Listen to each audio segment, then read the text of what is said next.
Part 1.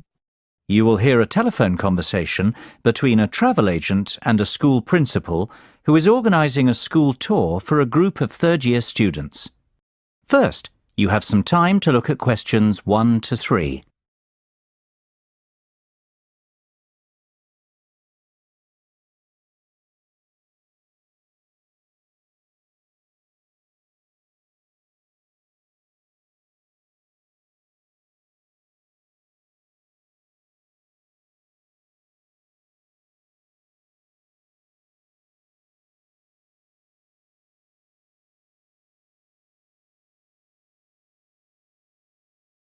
Listen carefully and answer questions 1 to 3. Hello, McFadden's Travel. James speaking. How may I help you? Hi there, my name's Jonathan Presley, Principal of Sainsbury Secondary School. I am calling to ask about your early bird tour offer. I saw it advertised in the Evening Herald yesterday. Certainly, Mr. Presley. What would you like to know? Oh, please, Jonathan will be fine. Of course, Jonathan. How can I help you? Well, the first thing I'd like to know is, how long is your offer valid for? My third-year students are planning a holiday in early April. Will they qualify for the discount? The good news is, our special offer runs until the end of May. Oh dear, March. That's terrible, we've just missed out. On the contrary, Jonathan, it's May, not March. You will qualify for the discount. Oh, fantastic.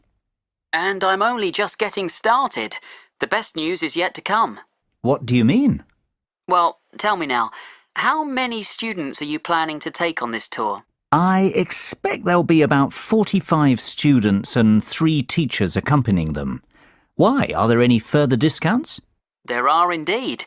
We do a 25% discount on groups of up to 40 people. For you, we can offer an even better rate, a 50% discount. Wow! Is that on top of the 15% early bird discount? It most certainly is, which makes your total tour discount, 50 plus 15, 65%. Surely there's a catch. This is too good to be true. Well, there is a condition that you must choose your destination from a list we have selected. You can't book a tour to just anywhere in the world with this discount rate. I see. And would Madrid be on that list by any chance? I'm sorry to disappoint you, but we do not offer this rate on tours to Madrid. However, we have an excellent all-inclusive 7-day Barcelona tour which is available. How does that sound? Sounds interesting. What is the total cost per student? Let's see. It works out at £679 per person with the discount. The normal price is £1,940, so you are saving £1,261 per person. Hold on a moment. Let me get a pen to write some of this down. It's getting complicated. OK, how much will it cost per student? £679. And how much of a saving is that? £1,261. Barcelona sounds very good indeed. Tell me, what do you mean by all-inclusive? What does £679 get us? Before you hear the rest of the conversation, you have some time to look at questions 4 to 10.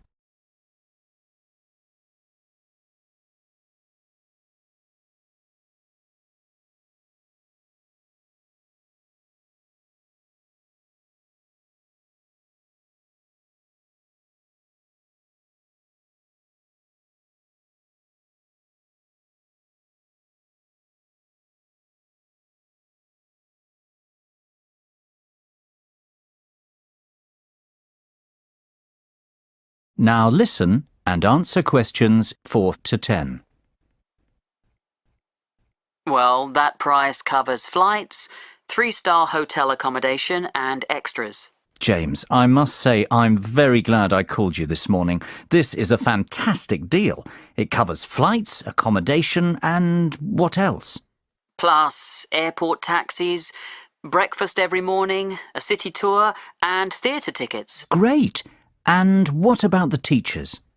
The teachers can travel free of charge with the students. Well, I might just go on this tour myself. I've always fancied a trip to Barcelona. But for the children's sake, of course. Of course. Now, let's get to work on the booking. Exactly when were you planning to leave? The 7th of April, if possible. Yes, that's available. And can you confirm the exact number of students, please? It's either 44 or 45. Let me see. Yes, 45. Exactly 45 students. No, sorry, in fact that's 46. I forgot about Jenny McCarthy. She sent her application in late, so it's not in the same pile as the rest. So that's the 7th of April and 46 students, correct? Yes, perfect. And 3 teachers. Is there a morning flight? Yes, your flight is at 7 a.m. on Monday the 7th of April. Arrive at the airport 2 hours before departure. The flight will take about 2.5 hours and you'll land at 10:30 a.m. local time. How does that sound? Sounds great. Can I give you my email address to confirm the rest of the details? Of course. It's jonathan.presley@sainsbury.com. That's JONATHAN.PRESLEY@SAINSBURY.com. And we'll pay by credit card if possible. That'll be perfect. What's your card number? It's 6676 6654 9743 1251. Expiry date 01 Jan 2015. And the name on the credit card? That's my own, Jonathan Presley. So £679 times 46 students. I'm going to charge £31,234 to your credit card. That's the total cost. Sounds fine. Great. Well, I think that's all we need for now, Jonathan. It's been a pleasure doing business with you. If you have any questions, please don't hesitate to give me a call. We'll be in touch next week to confirm the booking details. OK, and thank you very much for your help, James. Bye for now. Bye-bye, Jonathan. Speak soon. That is the end of part 1. You now have half a minute to check your answers.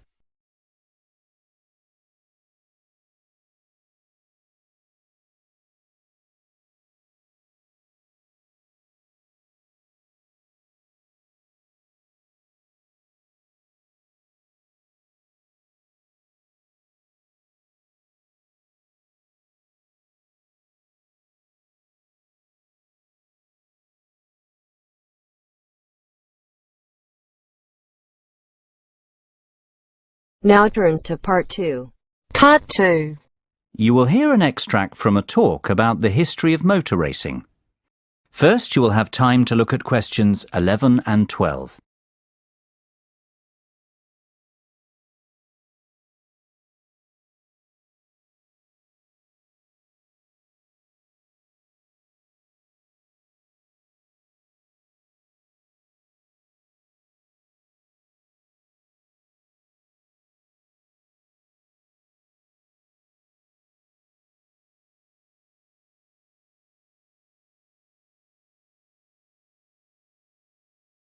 Now listen carefully and answer questions 11 and 12. Good morning and welcome to the programme. This week we're continuing our series of features on motor racing and I am delighted to welcome to the show David McWilliams, widely recognised as the most knowledgeable motor racing historian in England. We've invited David in to talk to us about what is probably the most famous and prestigious motor racing championship in existence today. That is, of course, Formula One. David, Formula One is now a massive racing franchise, but how did it all begin? Well, Formula One has its roots in the European Grand Prix Motor Racing Championship, which began in the 1920s. After World War II, the Grand Prix was transformed into a new championship format. the one we are familiar with today, Formula One. The formula stands for the rules which all the drivers and manufacturers must respect. The 1 signifies that this racing championship is regarded as the best in the world. The first World Championship race was held in 1950 at Silverstone in England. It was won by Italian Giuseppe Farina in his Alfa Romeo. Farina narrowly beat his teammate Juan Manuel Fangio of Argentina to the title, yet it was Fangio who would go on to dominate the sport for the rest of the decade, winning 5 world championships. As the years went by, the sport became a global phenomenon and grew from strength to strength, becoming the biggest commercial sport on the planet. Before you hear the rest of the conversation, you have some time to look at questions 13 to 20.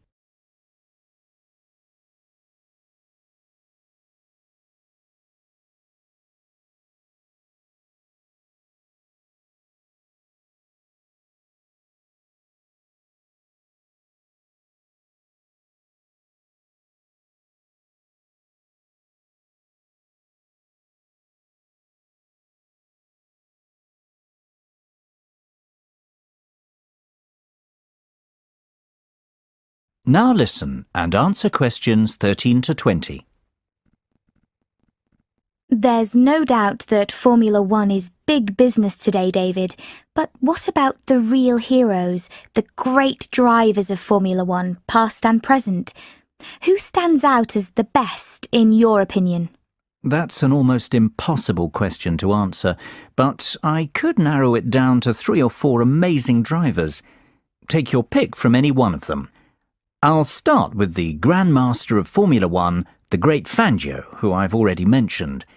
He dominated the sport throughout the 1950s, winning 5 titles in all, his first in 1951, his last in 57, a record that stood for 46 years. Indeed, he was the first multiple championship winner. Fangio was a fiery and spirited Argentinian who never gave up. His greatest moment came in winning the 1957 championship, when he came back from a disastrous pit stop to recover a 30-second deficit and take the championship on the last lap of the last race of the season. That was, of course, to be the last time he'd win the title. Another undoubted great is Brazilian Ayrton Senna.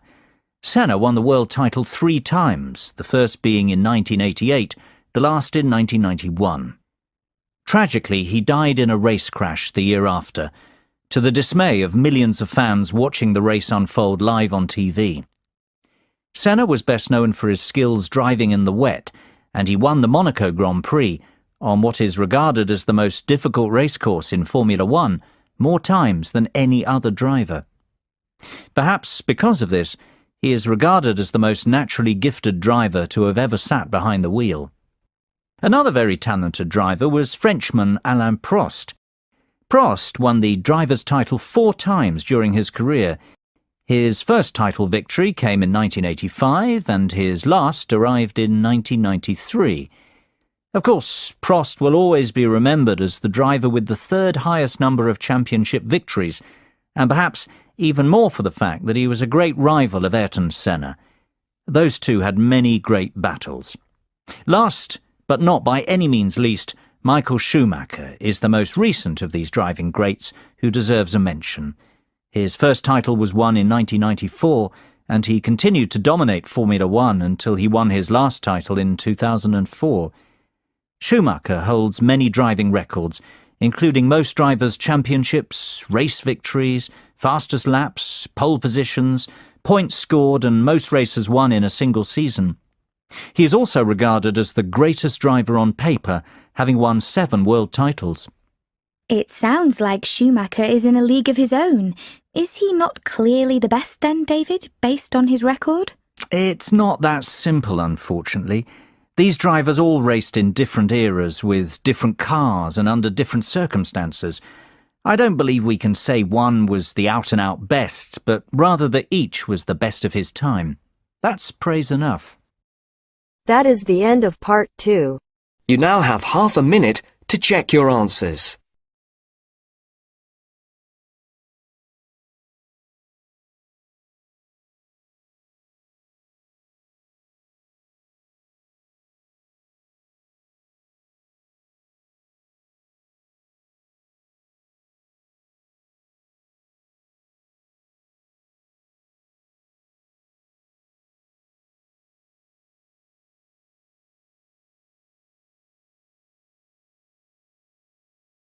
Now turns to part 3. Part 3. You will hear 4 business colleagues discussing a takeover proposal. First, you have some time to look at questions 21 to 27. Pause the recording for 30 seconds. Now listen carefully and answer questions 21 to 27. So, let's go over this again. We don't want to make any mistakes, and we all need to agree we're making the right decision. Absolutely. We'd have to spend a lot of money to buy Biz Educators Inc., almost £10 million. So let's get this right, otherwise it'll be our necks on the line. Well, I for one think this is an excellent opportunity for our company to expand and break into a new market. I say we should go ahead with the takeover. At £10 million, Biz Educators is good value for money.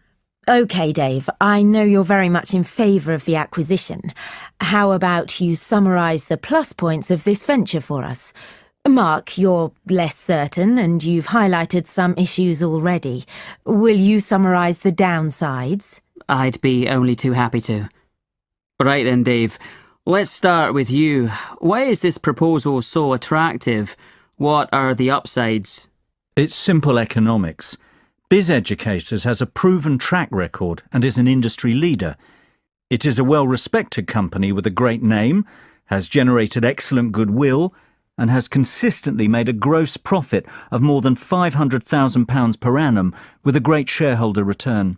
Yeah, but what about the net profit? That's not nearly as high. In fact, last year it made a net loss of £100,000. Mark, that's only because it invested in a new manufacturing plant. That's a long-term investment to secure the company's future. In fact, it's a good thing, not a bad thing. It shows that the company has a clear and ambitious strategy going forward. Besides, a £100,000 loss is very small in real terms. It's hardly worth being concerned about. That loss will be clawed back within 2 years if the projected profits for 2012 and 2013 materialise. The forecast is for a net profit of £500,000 in 2012 and £1 million in 2013. The figures speak for themselves. This is a sound investment. I have to agree with Dave. Why are you so sceptical, Mark? I see where Dave is coming from, but we're overlooking some vital facts. First of all, this company wants to remain an independent entity. Hostile takeover bids are fraught with danger. We know from experience. Remember Davidsville Inc.? We spent a fortune researching that company and creating a workable business plan, only for the merger to fall through. Mark's right. It is always difficult to buy a company that doesn't want to be sold. Davidsville was a disaster. Continue, Mark. That's not my only concern. I'm also worried that Biz Educators is a production-based company. We have no experience running companies like that. Our market is investment banking and trading. We would have to hire outside managers to run Biz Educators for us. That's going to cost more money. Look, I'm not saying it can't be done. I'm just saying this is a high-risk venture. Plus, there's no synergy. Our business is totally different, so we can't save costs by combining departments. Well, we can certainly see that this decision is not straightforward by any means. Maybe, but we have to come to a conclusion soon. It's almost 5 o'clock. What's the hurry?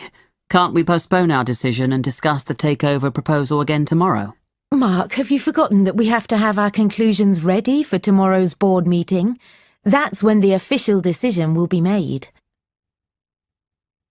Before you hear the rest of the conversation, you have some time to look at questions 28 to 30.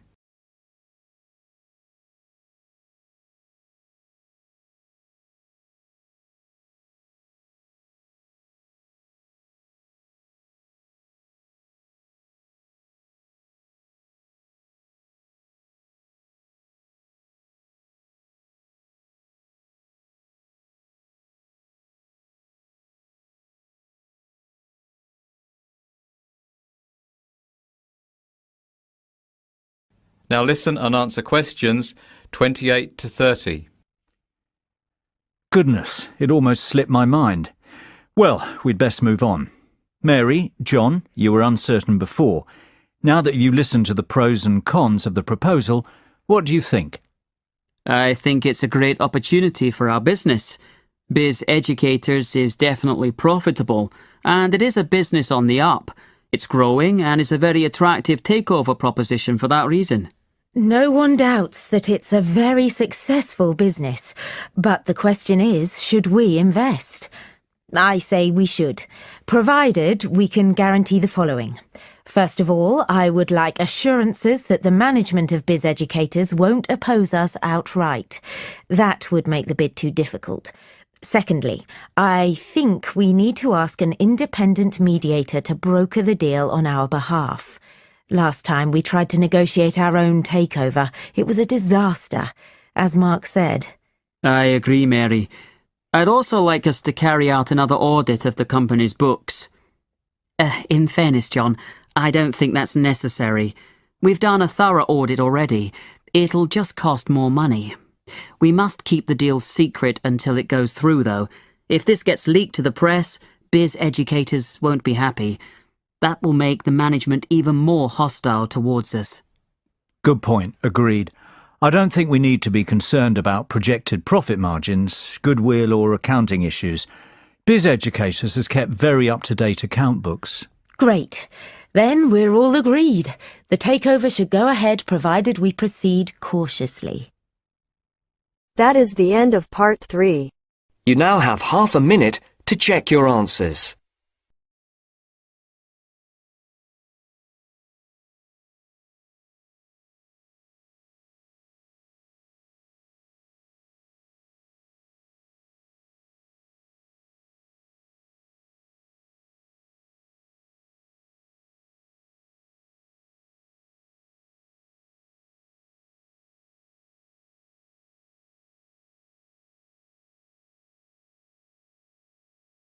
Now turns to part 4.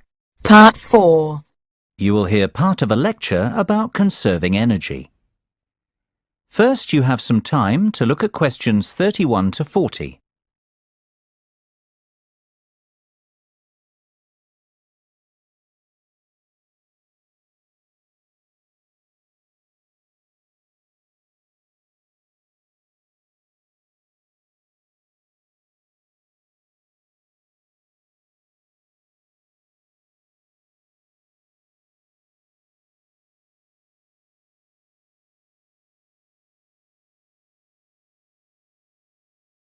Now listen carefully and answer questions 31 to 40. I'd like you to give a warm welcome to our guest speaker today, Dr. Sophia Martin from the Faculty of Science.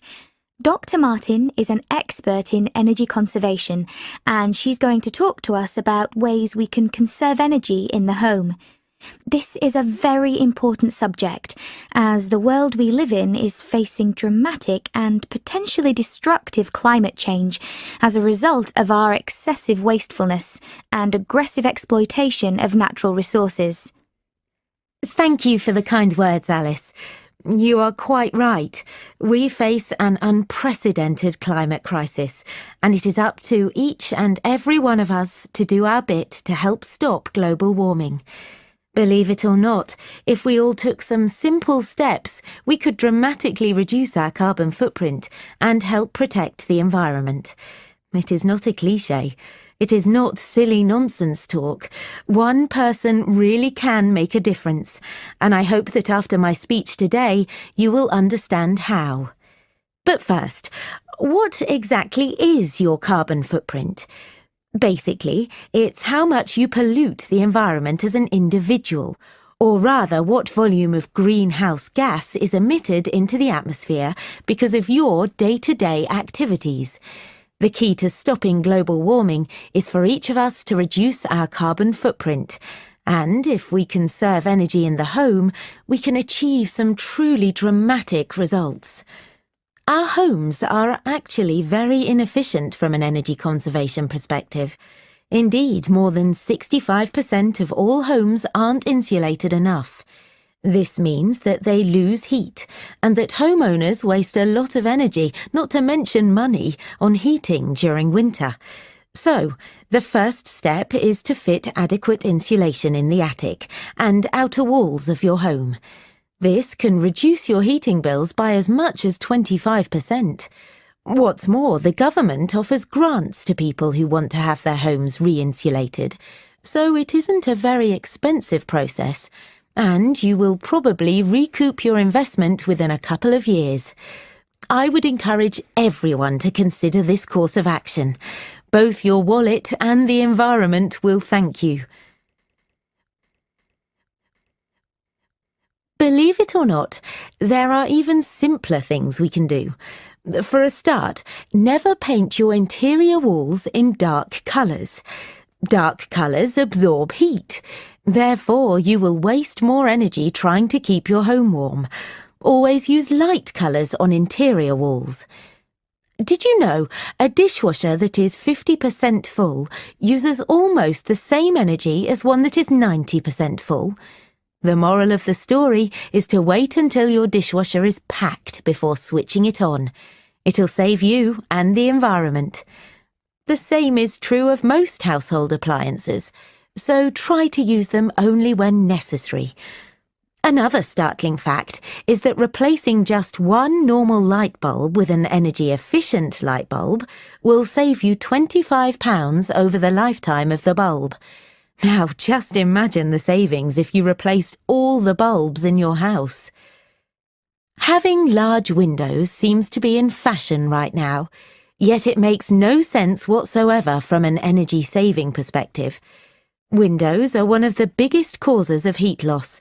If you have large windows at home, my advice would be to close the curtains and blinds as often as possible. This will help your rooms retain heat. Another simple way to retain heat is to close all inside doors, especially ones which lead into cooler parts of the house. Carpets and rugs are great floor insulators. It's a good idea to have these fitted in rooms where heat retention is an issue. I would strongly advise people to consider erecting solar panels on their roofs.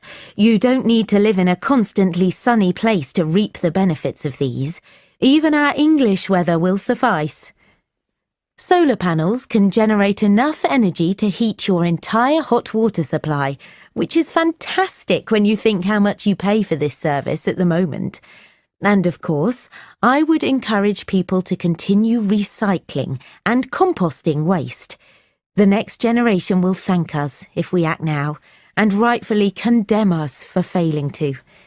Well, I can only hope you have found this speech informative and that I have highlighted the importance of the individual to the cause of environmental protection.